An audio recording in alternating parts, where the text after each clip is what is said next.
은혜와 평강이 넘치기를 빕니다. 5월은 가정의 달이고 또 저희 교회로서는 교회가 설립된 달이기 때문에 교회의 달이기도 합니다. 행복은 멀리 있는 것이 아니지요. 행복은 관계에서 옵니다. 하나님과의 관계, 사람과의 관계, 이 관계 안에서 행복이 있지 환경에서 오는 것이 아닙니다. 내가 행복하려면 나의 가족들이 함께 행복해야 되죠. 가정은 나의 연장선입니다. 그리고 교회는 가족의 연장선입니다. 이 교회는 어떤 건물이나 조직이 아니죠. 이 교회는 가족의 연장선입니다. 하나님은 이 가정과 교회를 통해서 우리가 행복을 누리기를 원합니다. 우리 성서 행복한 교회 성도님들은 가정과 교회 안에서 늘 행복하시기를 바랍니다. 인생은 행복하게 살아야 됩니다. 인생을 너무 심각하게 살면서 스스로 불행해질 필요가 없습니다. 근데 그 행복이 어디서 오느냐? 관계에서 오고, 특별히 하나님께서 우리에게 사랑의 행복의 보금자리로 이 가정과 교회를 주셨습니다. 그래서 우리가 이 가정과 교회 안에서 행복하고, 특별히 이 가정의 가장 확대된 형태인 이 교회 공동체 안에서 자녀들을 키우고 나아가 손자들을 키우고, 그렇게 하면 참 행복하겠죠. 저도 그런 꿈을 꾸고 있습니다. 우리 자녀들이 자라서 멀리 가지 말고 대구에 살면서 이 교회 공동체 안에서 손자들을 키울 수 있으면 좋겠다 하고 자주 제 아들, 딸들에게 이야기합니다.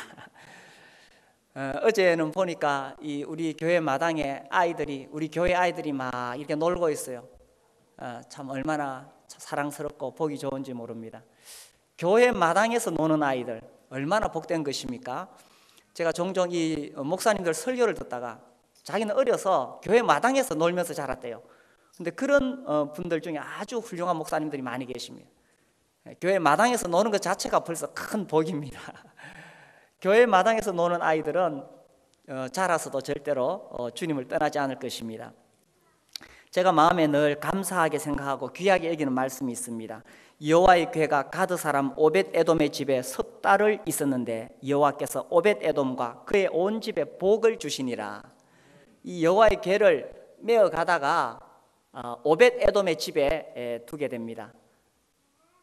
하나님에게, 하나님의 상징이죠. 하나님의 임재하심의 상징입니다.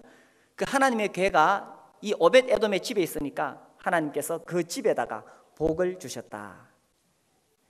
어떤 사람이 다윗 왕에게 아뢰어 이르되 여호와께서 하나님의 궤로 말미암아 오벳 에돔의 집과 그의 모든 소유에 복을 주셨다 한지라. 그래서 하나님을 모시는 가정에 하나님께서 이처럼 복을 주실 것입니다. 이런 가정을 세우기 위해서 특별히 이 아버지와 아들의 역할이 매우 중요합니다. 오늘 설교 제목이 아버지와 아들인데, 제가 아버지 하면은 우리 자매님들은 어머니 이렇게 알아들으시고, 제가 아들 그러면 우리 딸들은 딸 이렇게 알아들으시면 됩니다. 이 특별히 아버지는 이 가정의 제사장이죠. 그리고 아들은 아버지를 뒤이어서 제사장이 되어야 되는 매우 중요한 역할입니다. 요즘은 뭐 딸들의 이 인기가 더 좋은데 성경적인 의미에는 아들이 매우 중요합니다. 이것은 어떤 유교적인 개념이 아니라 제사장의 역할을 하기 때문에 아들의 역할은 매우 중요합니다. 특별히 큰아들은 아버지를 뒤이어 중요한 제사장의 역할을 하게 되죠. 그래서 이 아버지와 아들이 함께 협력할 때에 건강한 행복한 가정을 세울 수 있고, 나아가 건강한 행복한 교회를 세울 수가 있습니다. 제가 이 말씀을 묵상하면서 특별히 제 아들들을 생각했습니다. 그래서 오늘의 이 말씀이 저와 우리 가정에 먼저 임하기를 원하고, 뿐만 아니라 오늘 하나님 말씀 앞에 온 우리 모든 형제자매님들, 정말 이 말씀이 이 삶 속에서 가정에서 이루어지기를 소원합니다. 한편에서는 제 마음에 어떤 위기감도 있습니다. 과연 우리의 신앙이 어떻게 우리 자녀들에게 잘 전수될 수 있을까? 제가 자주 이런 말씀을 드립니다. 그런데 그런 것을 정말 제가 어떤 위기감을 느끼고 있습니다. 우리 부모의 신앙이 어떻게 우리 자녀들에게 잘 전수될 수 있을까? 제가 진짜 부러운 사람은요, 제가 이제 목회를 하니까 목회자들을 생각하잖아요.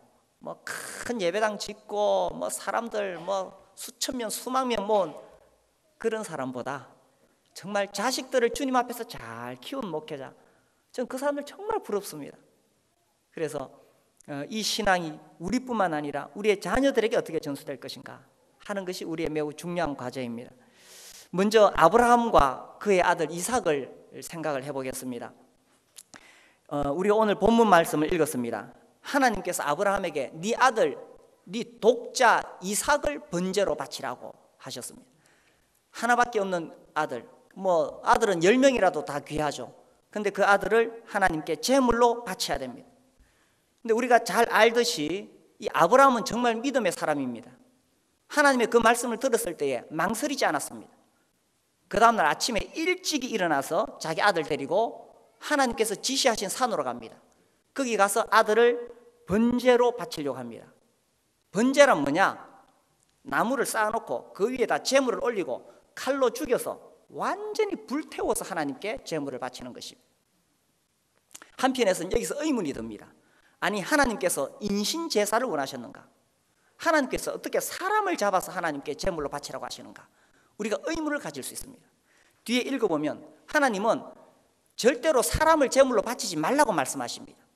그 당시 이 가나안 문화는, 가나안 지역에서는, 이방 종교에서는, 우상을 섬기는 종교에서는 사람을 제물로 바쳤습니다.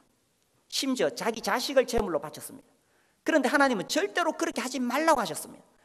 그런데 아브라함에게는 아들을 번제로 바치라고 하셨습니다. 이해가 안 되죠? 그래서 아브라함이 하나님께 물을 수 있습니다. 하나님, 어떻게 사람을 제물로 바칠 수 있습니까? 그렇게 의문점을 가질 수도 있겠죠. 그런데 아브라함은 아무 소리 안 했습니다. 하나님이 바치라고 하니까 아무 소리 안 듣고 그렇게 순종을 했습니다. 이게 순종이죠. 하나님 말씀하시면 토달지 않고 시키는 대로 하는 게 순종입니다. 아무튼 아브라함의 믿음은 대단합니다. 성경에서 항상 믿음은 순종으로 연결됩니다. 믿음과 순종은 따로 떨어진 게 아니죠. 우리가 예수님을 믿고 구원을 받습니다. 예수님을 믿는다는 것은 다른 말로 하면 예수 그리스도의 주 되심을 인정하고 그분에게 순종한다는 뜻입니다. 믿음과 순종은 같은 의미로 성경에서 쓰여지고 있습니다. 그래서 아브라함의 믿음, 아들을 번제로 바치는 순종으로 연결이 되어집니다. 그래서 이제 그 아들을 데리고 오죠. 9절에 하나님이 그에게 일러주신 곳에 이른지라, 이 아브라함이 그곳에서 제단을 쌓고 나무를 버려놓고 그의 아들 이삭을 결박하여 제단 나무 위에 놓고 손을 내밀어 칼을 잡고 그 아들을 잡으려 하니, 아브라함이 흉내만 낸 것이 아니라 실제로 칼을 들고 그 아들을 죽이려고 했습니다. 그때 하나님께서 급히 부르시며 아브라함을 말리게 됩니다. 그래서 우리가 창세기 22장을 통해서 아브라함의 믿음과 순종이 얼마나 놀라운 것인가. 아브라함은 아무리 아들이 귀하지만 그의 삶에는 하나님이 더 중요했습니다. 하나님께서 말씀하시면 기꺼이 아들을 하나님께 바칠 수 있었습니다.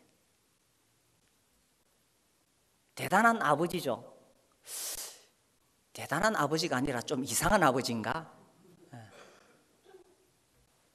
저도 아들을 이렇게 하나님께 바치라고 하면 쉽게 못할 거예요. 근데 아브라함은 자기 아들보다 하나님이 더 소중했습니다. 그래서 아브라함을 믿음의 조상이라고 말을 합니다. 그런데 우리가 여기서 또 한 가지 살펴볼 게 있습니다. 아브라함의 믿음과 순종이 대단할 뿐만 아니라 그 아들 이삭도 아브라함 못지않은 믿음과 순종을 가지고 있었다는 것입니다. 아브라함이 몇 살에 아들 낳았어요? 100살에 낳았어요.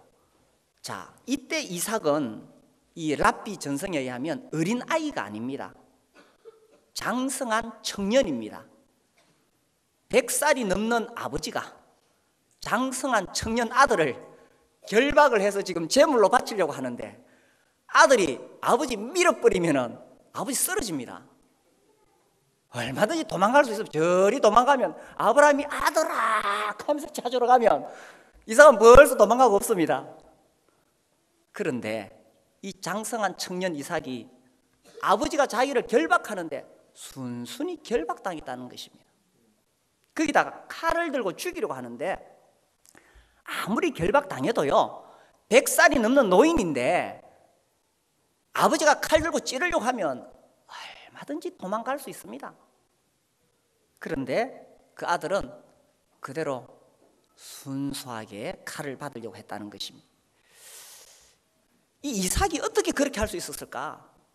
그러니까 이 아버지와 아들이 아무튼 이 아버지와 아들이 참 독특합니다. 철저하게 하나님 중심의 가정이었죠. 철저하게 하나님 말씀이라면 철저하게 순종하는 아버지와 아들이었습니다. 아버지는 또 그렇다 치더라도 아들은요, 아들에게서 우리가 볼 수 있는 것은 하나님 앞에서의 그 분명한 믿음과 순종이 있었을 뿐만 아니라 이삭에게는 또 뭐가 있었냐?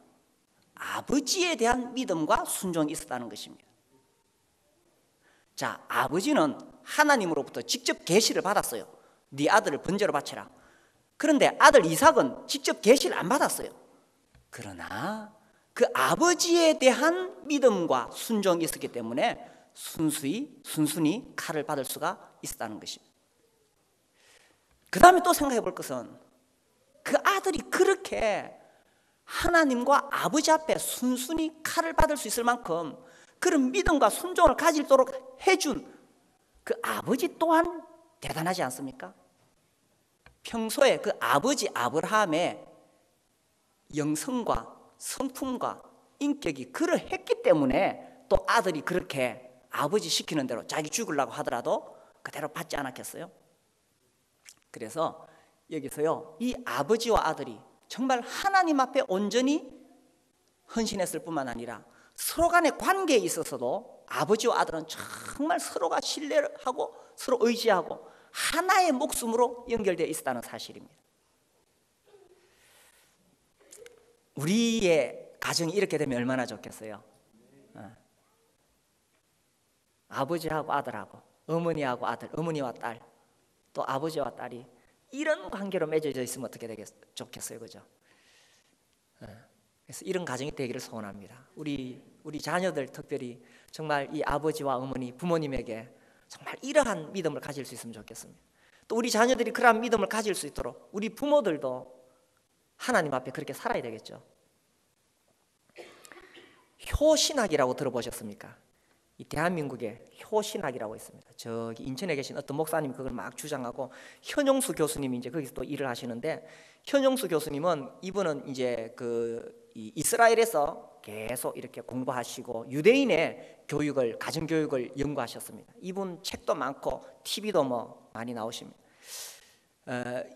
이분은 이 효가 어떤 유교의 효를 이야기하는 것이 아니라 성경적인 효를 이야기하고 있습니다. 특별히 그것이 유대인의 가정에서 그대로 이루어지고 있다는 거죠. 요즘은 이 부모가 자식의 눈치를 보는 세상입니다. 시어머니가 며느리 눈치를 보는 세상입니다. 그런데 유대인들은 철저하게 이 자녀들이 부모님에게 순종하고 부모님을 섬깁니다. 그것이 성경적이라는 거예요.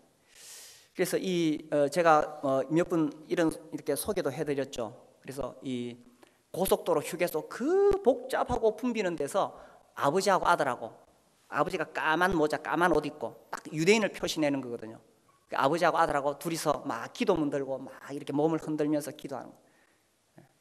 우리나라 같으면 그 붐비는 고속도로 휴게소에서 아들아 이리 와라 기도하자 둘이서 기도하려고 그러면 아들이 따르겠어요? 그런데 그 유대인의 가문 속에 계속 그렇게 내려왔는 거예요. 이것이 그 유대인들의 2000년 동안 그들이 나라를 잃고 전 세계에 흩어져 있었지만 그들의 정체성을 지킬 수 있었던 것이 이런 전통이 있었다는 겁니다.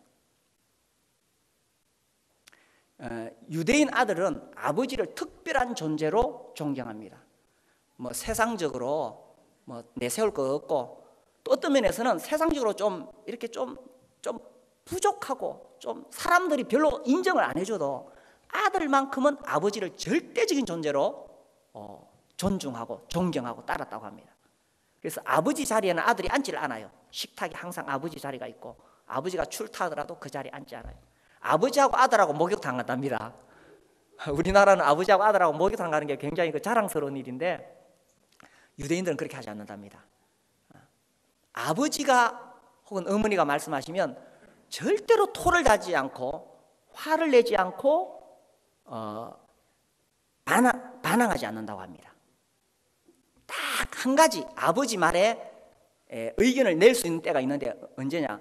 아버지하고 아들하고 성경을 공부하다가 아버지가 잘못된 해석을 했을 때 그때 정중하게 아버지 혹시 이것은 이렇게 하는 것이 옳지 않습니까? 라고 말할 수 있대요.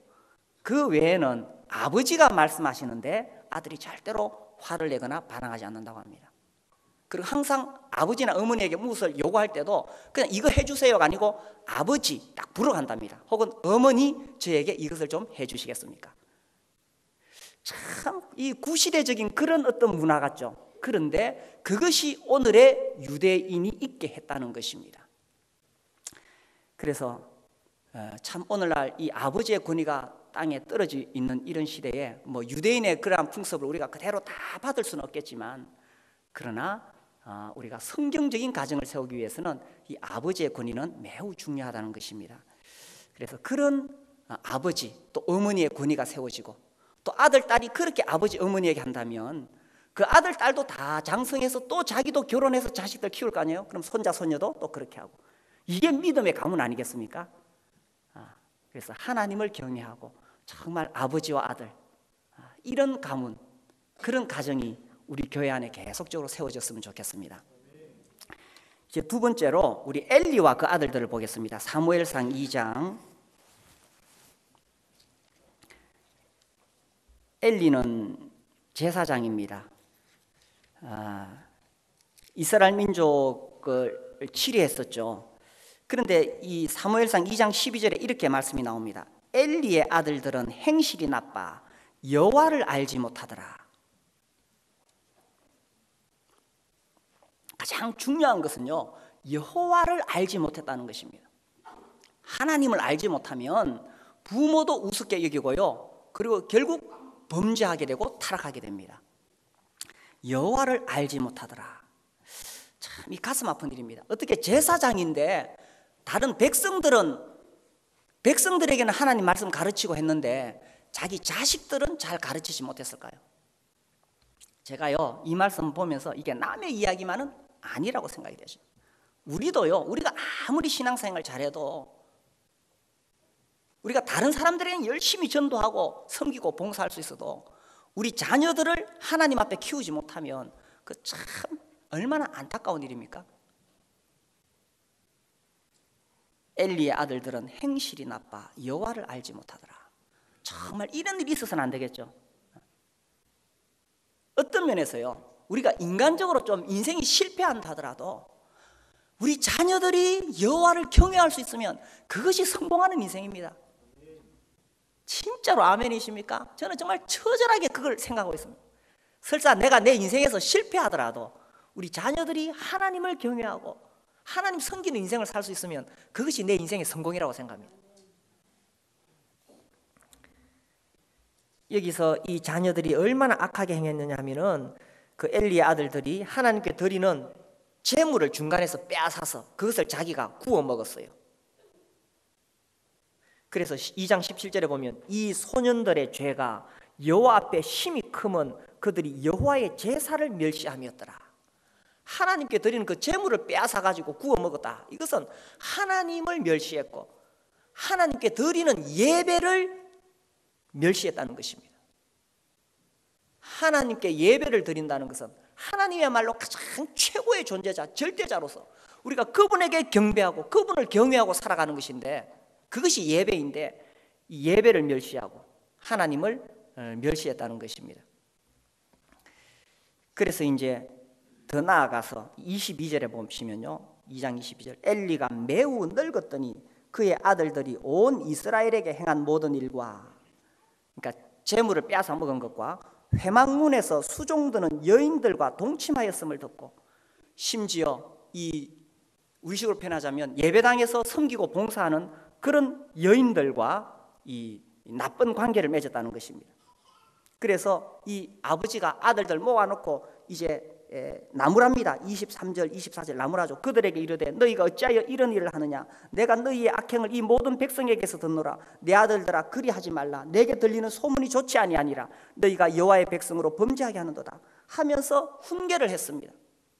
이렇게 훈계했을 때 그 아들들이 돌이켰으면 얼마나 좋을까요? 25절 사람이 사람에게 범죄하면 하나님이 심판하시려니와 만일 사람이 여호와께 범죄하면 누가 그를 위하여 간구하겠느냐 하되, 이렇게 훈계하는데도 그들이 자기 아버지의 말을 듣지 아니하였으니, 이게 이삭하고 완전히 다른 거죠. 이삭은 아버지의 말을 들었습니다. 심지어 아버지가 칼을 들고 죽이려고 하는데도 아버지께 순종을 했습니다. 왜 그럴 수 있었느냐? 이삭은 하나님을 경외했기 때문에 아버지 앞에서도 순종했던 거죠. 그런데 엘리의 아들들은 하나님을 멸시했기 때문에 아버지 말씀도 무시하는 겁니다. 그들이 자기 아버지의 말을 듣지 아니하였으니 이는 여호와께서 그들을 죽이기로 뜻하셨습니다. 더 이상 하나님께서 두고 볼 수 없으셔서 그 아들들을 죽이려고 하나님께서 말씀하신 것입니다. 그래서 이 엘리의 아들들은 하나님을 경외하지 않았기 때문에 아버지도 공경하지 않았다는 것입니다. 이 가정에 정말 하나님을 경외하는 가정이 되어서요, 아버지도 하나님을 경외하고, 그럼 그 모습을 보고 아들도 하나님을 경외하고, 그렇게 돼야 되겠죠. 안타깝게도 엘리의 집은 그렇게 하지 못했습니다. 그리고 이 아버지의 말씀을 아들들이 순종하도록 하기 위해서는 아버지의 권위가 세워져야 되는데, 특별히 어머니의 역할이 매우 중요합니다. 요즘 이 시대는 여성 중심의 사회가 되었습니다. 여성 리더십, 그거 참 좋은 일입니다. 그러나 가정과 교회에서만큼은 남성 리더십입니다. 성경이 그것을 말하고 있습니다. 가정에서는 아버지의 권위가 분명하게 세워져야 됩니다.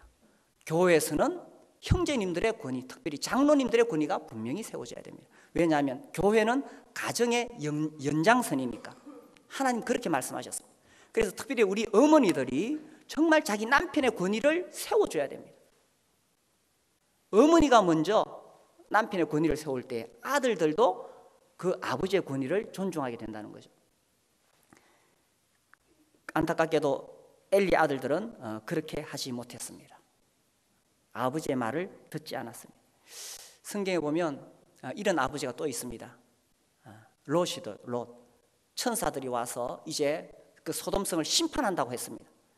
그때 이 사위들을 불러다가 지금 하나님이 심판하시니까 우리가 빨리 피해야 된다 했을 때 그 사위들이 농담으로 얘기했습니다.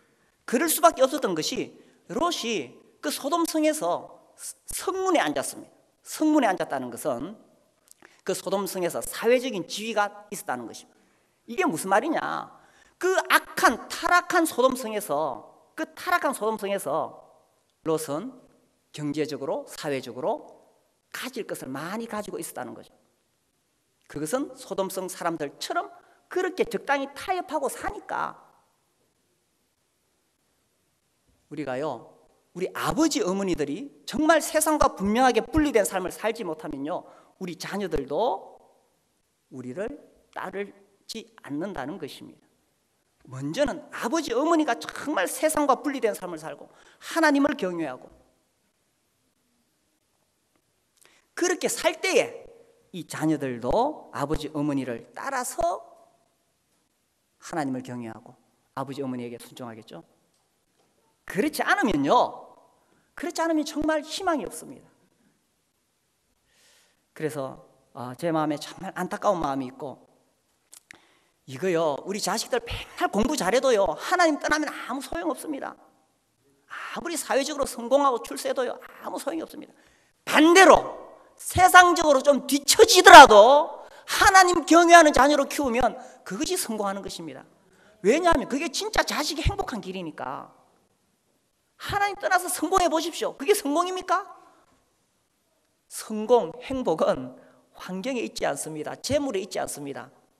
성공과 행복은 하나님과의 관계, 사람과의 관계입니다. 그래서 정말 우리 자녀들에게 가장 중요한 것이 뭐냐? 정말 우리 자녀들이 믿음 안에서 자라는 것. 그렇게 하기 위해서 우리 아버지 어머니의 역할이 얼마나 중요하냐는 것입니다. 이게 다 보고 배우는 거예요. 의식화. 제가 대학 다닐 때 학생운동 하는 내 친구들은 의식화를 시켰습니다. 의식화 교육. 그래서 계속 이 사회과학 서적 가지고 막 의식화 교육을 시켜서 이제 막 돌 들고 나가서 그 체류탄 가스 맞으면서 그 가스 막 돌 던지고 학생운동 했습니다. 의식화보다 더 무서운 게 뭔지 아십니까? 무의식화입니다. 프로이드를 비롯해서 심리학자들이 이야기하는 것이 결국 무의식 세계 아닙니까? 이 무의식 세계가 빙하와 같아서 깔려있고 그 위에 조금 바다 위에 조금 튀어오르는 이거 의식은 조금밖에 안 됩니다. 실제로 사람 움직이는 것은 무의식이다 이렇게 주장하는 것이 심리학의 주장 아닙니까? 그런데 이 무의식은 어떻게 생기느냐? 보고 배우는 겁니다. 부모가 정말 하나님을 경외하고 주님을 위해 살아갈 때에 보고 배우는 겁니다. 사업이 바빠서 주일 예배 소홀히 하는데 자식도 중간고사 기말고사 기간에 시험 공부해야 되는데 예배 빠지는 것입니다. 아버지가 예배 지각하는데 자식도 지각하는 겁니다. 엘리의 아들들이 왜 죽음을 당했습니까? 이 소년들의 죄가 여호와 앞에서 심히 크면 그들이 여호와의 제사를 멸시함이었더라. 하나님께 드리는 예배를 멸시하였을 때 그들에게 찾아온 것은 죽음이었습니다.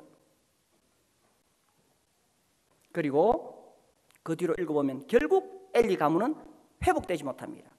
2장 30절 그러므로 이스라엘의 하나님 나 여호와가 말하노라 내가 전에 네 집과 네 조상의 집이 내 앞에 영원히 행하리라 하였으나 이제 나 여호와가 말하노니 결단코 그렇게 하지 아니하리라. 나를 존중히 여기는 자를 내가 존중히 여기고 나를 멸시하는 자를 내가 경멸하리라.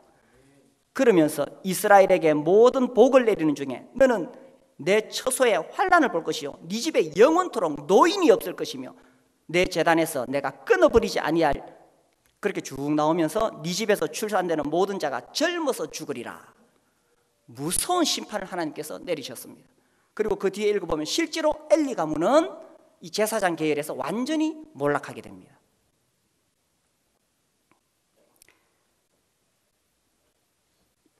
우리가 이 아브라함과 엘리를 비교해 보면 아브라함의 하나님, 이삭의 하나님, 야곱의 하나님 이렇게 아버지, 할아버지, 아들, 손자 이렇게 딱 나갑니다. 그렇게 대가 이어지는데 안타깝게도 엘리의 가문은 몰락해 버렸습니다. 우리가 이 자녀를 사랑한다고 했을 때에 하나님 중심의 자녀 사랑이 돼야 돼요. 그런데 우리가 자식을 사랑한다고 하는 것이 자기 중심의 사랑이 되면은 이게 실패하는 겁니다.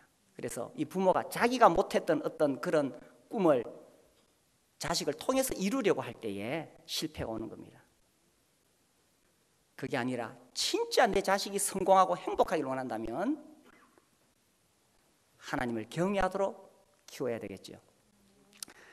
아무튼 우리 어린 아이들을 키우는 우리 이 어머니들은 교회 가까이 이사 오셔야 돼요. 와서 교회 마당에서 놀게 하세요. 이거 진짜 복된 것입니다. 요즘 제가 이렇게 보면은 이 교회 늦게까지 있는 아이들이 있어요. 부모님 갈 때까지 내 놀다가 이제 부모님이 집에 가려고 그러니까 왜 가려고 그러냐고 더 놀다 가자고. 유초등부 중고등부 끝나고 바로 애들 데리고 집에 가지 마시고 교회에서 놀게 하십시오. 지금 교회적으로도 이게 참 필요하다고 생각해요. 교회에서 놀게 하십시오. 우리 학생들요 부모님 속지 마십시오. 물론 뭐 어떤 필요한 부분을 위해서 학원에 보낼 수 있습니다. 주말에 보낼 수도 있어요. 그러나 아이들 교회 일찍 마치고 집에 데리고 가서 학원 보내면 계속 공부하는 줄 아십니까? 속지 마십시오. 제발 속지 마십시오. 뭐 하는지 저는 잘 압니다. 그리고요 우리 자식이 진짜 성공하려면은 정말 하나님 앞에 맡기는 겁니다. 제가 계속 아버지 이야기하니까 어머니 이야기도 같이 해야 되겠죠. 그 전에 제가 한번 소개해 드렸는지 모르겠습니다. 한글도 모르는 유태영 박사 어머니, 유태영 박사님 존경하는, 제가 존경하는 유태영 박사님, 우리 교회에서도 다 책 읽었죠. 기도 인생. 한글도 모르는 유태영 박사 어머니의 기도. 전지전능하신 하나님, 부모된 저는 무식해서 우리 태영이를 가르치지도 못합니다. 그리고 너무 가난해서 양육도 제대로 못하고 아파도 약 한 첩 못 먹입니다. 이 아이를 맡아주세요. 평소에도 그 어린 유태영 손을 잡고 너희 부모는 무식하고 가난하고 돈도 없지만 전지전능하신 하나님께 의지하면 반드시 너를 인도하실 거란다. 그 아들 얼마나 하나님 앞에 쓰임받고 이 나라에서 쓰임받았습니까? 태영아, 하나님은 시골에서 가난하게 자라는 너를 위해 예수님을 주시단다. 그러니까 태영아, 너는 천하고 가난한 농가의 아들이 아니라 하나님의 아들이다. 그 믿음을 가져라. 하나님 앞에 세울 수 있으면요, 그것이 진정한 자녀 사랑이고 그것이 자식을 성공시키는 것이라는 것입니다. 그래서 우리가 이 아버지와 아들이 함께 이런 하나님의 가문을 세워가야 됩니다. 우리 아들들이 함께. 우리 아버지가 우리 디모데전서 3장 말씀 보겠습니다. 디모데전서 3장. 여기에는 이제 장로의 자격이 쭉 나옵니다. 그렇지만 이것은 장로들에게만 해당된다기보다는 모든 아버지에게 해당이 된다고 생각됩니다. 3장 4절. 3장 4절. 모든 아버지 어머니에게. 3장 4절 같이 한번 읽어볼까요? 자기 집을 잘 다스려 자녀들로 모든 공손함으로 복종하게 하는 자라야 할지며. 자기 집을 잘 다스려서. 아버지, 이 다스린다는 것은 권위와 연결되죠. 아버지에게는 권위가 있습니다. 또 아버지가 안 계신 집안에서는 어머니가 아버지의 역할을 함께 하는 거죠. 권위가 있어요. 권위로서 자녀들을 잘 다스려서 자녀들로 모든 공손함으로 복종하게 하는 자라 할지며. 우리 청소년, 사춘기 지나는 학생들, 이 반항기입니다. 쉽게 반항할 수 있습니다. 그러나 하나님 말씀 잘 들으세요. 모든 공손함으로 복종해야 되는 거예요. 저는 그 유대인들 어떻게 그렇게 자식들을 잘 키울까 참 놀랍다고 여겨집니다. 아버지 말씀에 화를 내거나 반항하지 않고 토달지 않고 그대로 하는 거예요. 왜 그럴 수 있었느냐? 이삭이 그러니까 그랬던 것 같아요. 그죠? 이삭이 그러니까. 이것이 아버지의 역할이겠죠. 그리고 또 이 자녀들을 잘 가르칠 때 주의 말씀과 교양으로 잘 가르치고, 그리고 자식들을 노엽게 하지 말고, 성경 말씀에 노엽게 하지 말라고 그랬습니다. 이 노엽게 하지 말라는 것은 잘못된 것을 훈계해서 아이가 화를 낸다는 그런 것이 아니라 이 부모님이 이 자기 성질을 못 이겨서 아이들을 다룰 때 그렇게 하지 말라는 거죠. 그죠? 그래서 더 참아주라, 더 기다려주라. 제가 이 아이들을 키우면서 제 마음속에 점점 배우는 것은 내가 좀 더 기다려줘야 되는구나. 내가 좀 더 참아줘야 되는구나. 아직요, 우리 자녀들은 아직 완성되지 않았습니다. 참 부족합니다. 그래서요, 특별히 이 사춘기 지날 때에는 더 많이 참아줘야 된다는 걸 배우게 됩니다. 더 참아주고 더 기다려주고. 그래서 저도 무척 참고 있습니다. 우리 사춘기 키우는 어머니 아버지들 정말 수고가 많으십니다. 주님 말씀에 자식들을 노엽게 하지 말라 그랬는데 우리가 더 참아줍시다. 더 기다려주고.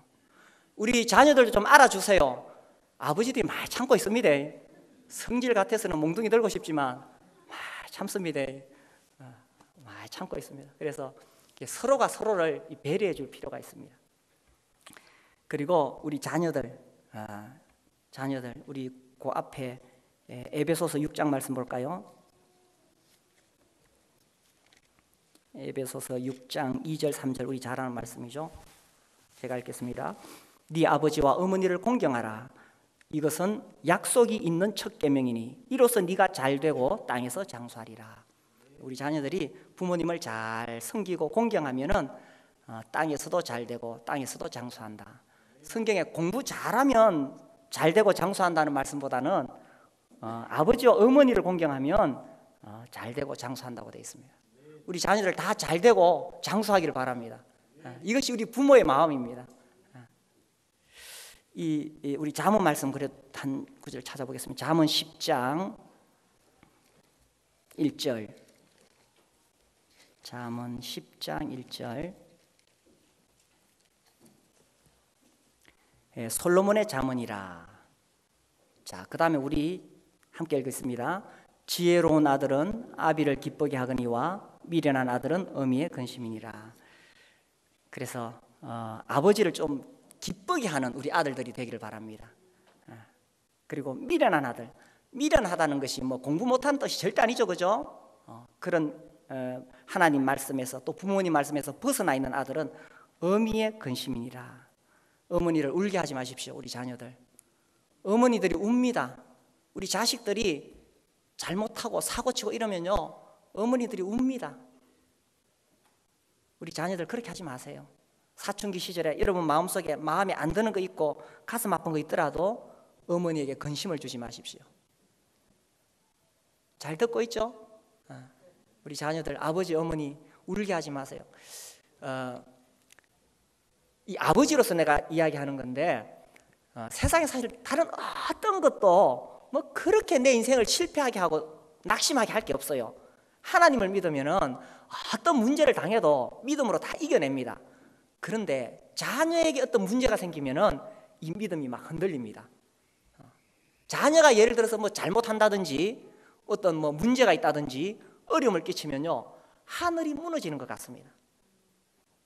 야, 이거 참 하나님 말씀 전하는 목회자가 이런 말 하면 안 되는데, 그럼 저도요 웬만한 거는 다 믿음으로 이겨내는데 자녀에게 어려움이 있으면 하늘이 무너지는 것 같아요. 우리 자녀들 아버지 어머니에게 근심이 되지 마세요. 이 잠언 23장 25절에는 이런 말씀이 나와요. 네 부모를 즐겁게 하며 너를 낳은 어미를 기쁘게 하라. 네 부모를 즐겁게 하며, 단순히 근심을 끼치지 않는 그 정도가 아니라 네 부모를 즐겁게 하라는 겁니다. 그리고 네 낳은 어미를 기쁘게 하라. 그래서 우리 자녀들이 우리 아버지 어머니에게 기쁨이 되는 그런 자녀들이 되기를 바랍니다. 이 부모는 완벽하지 않습니다. 우리 자녀들 잘 들으세요. 우리 부모는 완벽하지, 우리 부모들도 수없이 실패하고 넘어집니다. 다시 결혼해서 애 키워보라 그러면 조금 더 잘할 것 같아요. 그래서 어떤 집에는 막 13명도 낳던데, 다시 해보라면 조금 더 잘할 것 같은데, 우리도 부모된 우리도 부족합니다. 우리도 부족해서 좀 더 이렇게 했으면 좋았을 걸 싶은데 또 뭐 시기가 지나가요. 그래서 우리 자녀들이 부모님들을 좀 이해해 주세요. 우리 부모님도 인생을 처음 살다 보니까 좀 실수할 수 있구나. 부모님을 어떤 경우에 용서도 해야 되고 또 이해도 해야 되고 사랑해 줘야 돼요. 우리 부모님들도 마찬가지죠, 그죠? 우리 자녀들 아직 어립니다. 어리기 때문에 기다려 줘야 되고 참아 줘야 되고 그렇게 해야 되겠죠. 그래서 서로에게 이 긍휼이 필요합니다. 특히 요즘은 우리 청소년들을 사로잡고 있는 게 있어요. 스마트폰하고 PC 게임입니다. 이것 때문에 사실 대화가 잘 되지 않습니다. 우리 자녀들 좀 부모님이 대화하기를 원합니다. 좀 이해를 해주세요. 오늘 제가 잠깐 보니까 초등학교 5학년, 6학년이 부모님과의 대화 시간 얼마나 될까? 그게 이제 조사를 했는데, 초등학교 5학년, 6학년들이 부모님과의 대화 시간이 30분 이하인 경우가 50%가 넘습니다. 10명 중에 5명은 부모님하고 30분도 대화 안 하는 거예요, 하루에. 심각한 문제 아닙니까? 가정이 무너지면 나라도 무너지게 되는 겁니다. 그래서 이 부모님은 어린 자녀들과 함께 대화를 해야 되고 또 우리 자녀들도 부모님과 함께 대화를 해야 됩니다. 그래서 이제 PC 좀 끄고 부모님과 함께 대화할 수 있도록 좀 나오시기를 바랍니다. 그래서 우리가 아버지와 아들이, 어머니와 딸이 함께 협력해서 이 성경적인 가정을 세우는 것입니다. 그 전에 우리 교회에서 대안학교 설명회를 한 적이 있어요. 그때 그 강사님이 이런 이야기를 했습니다. 지금 영국 같은 경우에 기독교가 다 쇠락하고 있는데 어떤 마을에 어떤 교회는 계속 이 교회가 성장하고 있대요. 그 이유가 뭐냐? 그 교회에서는 자식을 많이 낳게 한대요. 그리고 학교에 보내고 홈스쿨 한대요. 그리고 철저하게 신앙교육을 시킨대요. 그러니까 그 자녀들도 자라가지고 또 교회 안에서 결혼하고 또 자식을 많이 낳고 그러면서 철저하게 보수적인 신앙교육 안에서 자라간대요. 아니 그게 가능할까요? 그 공동체가 똘똘 뭉치니까 가능하다는 것입니다. 정말 저도 우리가 그런 일을 좀 했으면 좋겠어요. 우리 교회가요, 세상에 지금 얼마나 험악한지 모릅니다. 그러나 우리 교회가 이 어머니와 아버지들이 분명한 가치관을 가지고 우리 자녀들을 하나님 경외하는 그런 자녀로 키우겠다. 세상적인 성공과 출세가 아니라 하나님 기쁘시게 하는 그런 자녀로 키우겠다. 그 뜻을 딱 가지고 그 다음 우리 자녀들을 이 교회 공동체 안에서 함께 보호하면서 키우는 것입니다. 그리고 우리 교사들도 정말 이 주님 앞에 사명감을 가지고 우리의 이 어린 자녀들 맡은 주일학교, 유초등부 어린이 교사들, 그리고 중고등부 청소년 우리 교사들, 정말 내가 맡은 이 아이들을 하나님 말씀 앞에서 키우겠다, 그런 사명감이 필요하겠죠.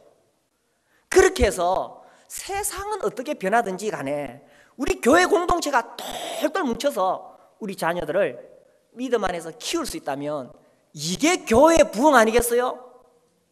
이게 정말 하나님 우리에게 바라시는 거 아니겠어요? 물론 세상과 단절해서 살 수는 없지만 세상의 가치관과는 단절해야 된다는 것입니다. 물론 세상 사람들 안 만나고 살 수는 없지만 이 세상 사람들의 세속적인 문화와는 단절시키고 정말 성경적인 거룩한 문화를 만들어가고 하나님 말씀대로 세워져가는 그런 가정과 교회를 세울 수 있다면 얼마나 좋겠어요. 제가 지난번에 그 전주 북부교회 갔을 때 그 토요일마다 아이들 중고등부 학생들 나와서 남학생들은 축구하고 여학생들은 농구하고 오면은 또 어머니들이 밥 해주고, 제가 그 이야기를 듣고 참 부러웠어요. 우리도 좀 그렇게 할 수 있으면 좋겠어요. 그래서 우리 자녀들이 교회 예배만 드리고 빨리 집에 가면 안 돼요. 물론 특별한 경우에 공부를 해야 되는 경우에는 가야 되겠지만, 그런데 하루 종일 가서 공부 안 해요, 부모님들. 그래서 여기서 함께 공동체로 어울리고, 여기서 우리 자녀들이요 학교 친구들보다는 교회 친구들하고 더 많이 어울리도록 그렇게 도와주고, 우리 교사들도 중고등부 유초등부 시간 땡 끝났다 집에 가는 것이 아니라 정말 아이들하고 같이 함께 놀아주고, 또 우리 부모들이 함께 있다가 또 지원해주고, 우리가 이렇게 정신 안 차리면 우리 자녀를 잃어버립니다. 특별히 초등학교, 중학교 1학년, 2학년, 3학년 때가 더 중요합니다. 고등학교 올라가면 학교에서 안 놔줘요. 그래서 우리가 어리면 어릴수록 다 우리가 투자해서 우리 자녀들 신앙 안에서 키워야 됩니다. 기회를 놓치면 다시 돌아오지 않습니다. 우리가 함께 정말 우리의 가정과 우리의 교회를 하나님 말씀 위에 세울 수 있도록 우리가 함께 기도하고 함께 협력하는 그런 교회가 되기를 바랍니다. 우리 일어나서 기도하겠습니다.